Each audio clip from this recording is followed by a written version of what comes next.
اللہ کے ولی کی کرامت۔ ایک شہر میں ایک نہایت نیک پرہیزگار اور اللہ والے بزرگ رہتے تھے۔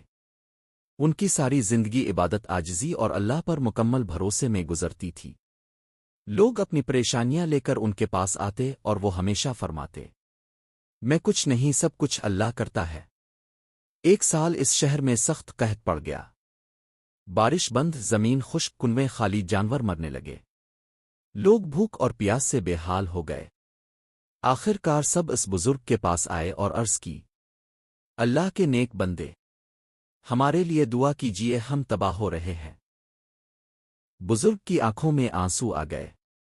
انہوں نے فرمایا، آؤ پہلے ہم سب مل کر اللہ سے اپنے گناہوں کی معافی مانگیں۔ وہ سب لوگوں کو لے کر شہر سے باہر کھلے میدان میں گئے۔ سب نے عاجزی سے توبہ کی، روئے گڑ گڑائے۔ پھر بزرگ نے ہاتھ اٹھا کر دعا کی، اے اللہ، ہم کمزور ہیں، گناہگار ہیں، مگر تیرا در نہیں چھوڑتے۔ اپنی رحمت کی بارش نازل فرما دے۔ لوگ کہتے ہیں کہ ابھی دعا مکمل بھی نہ ہوئی تھی کہ آسمان پر گھنے بادل چھا گئے۔ ٹھنڈی ہوا چلنے لگی اور پھر زوردار بارش شروع ہو گئی۔ زمین سیراب ہو گئی، کنویں بھر گئے، کھیت ہرے ہو گئے۔ لوگ خوشی سے رونے لگے اور کہنے لگے، یہ اللہ کے ولی کی کرامت ہے۔ بزرگ نے فوراً فرمایا، نہیں، یہ میری نہیں، یہ اللہ کی رحمت ہے۔ اللہ اپنے بندوں کو کبھی اکیلا نہیں چھوڑتا۔